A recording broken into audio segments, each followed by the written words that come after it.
2 BHK को mini house पनि complete finishing भइसकिसकेको छ र कम्प्लिट फिनिसिङमा के हुन्छ म तपाईँलाई यो भिडियो मार्फत देखाउनेछु।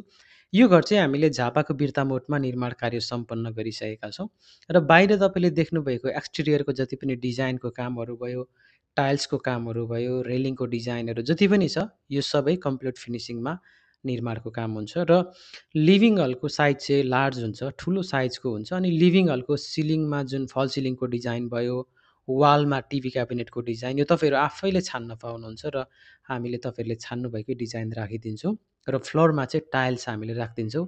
त्यो पनि तपाईँको छनौट अनुसार नै हामीले राखिदिन्छौँ भने तपाईँले देख्न सक्नुहुन्छ यो किचन भयो। किचनमा चाहिँ किचनको साइज पनि एकदमै लार्ज छ र यसको किचन स्ल्याब पनि कम्पनीबाटै हुन्छ र टाइल्सको कामहरू पनि कम्पनीबाटै हुन्छ र डाइनिङको स्पेस अटाउन सक्ने ठुलो साइजको किचन पनि तपाईँले देख्न सक्नुहुन्छ। र बाथरुममा पनि तपाईँले टोयलेट र बाथरुम एकै ठाउँमा छ र यसको ओभरअल टोयलेट बाथरुमको ओभरअल फिनिसिङको काम पनि कम्पनीबाटै हुन्छ। र तपाईँले देख्न सक्नुहुन्छ यो बेडरुम भयो। बेडरुमको झ्याल, ढोका, ग्रिल, सिलिङ ओभरअल सबै कम्पनीबाटै हुन्छ र यो अर्को बेडरुम भयो। यो घरमा 2 वटा बेडरुम छ, एउटा किचन, एउटा हल रुम र एउटा टोयलेट बाथरुम छ।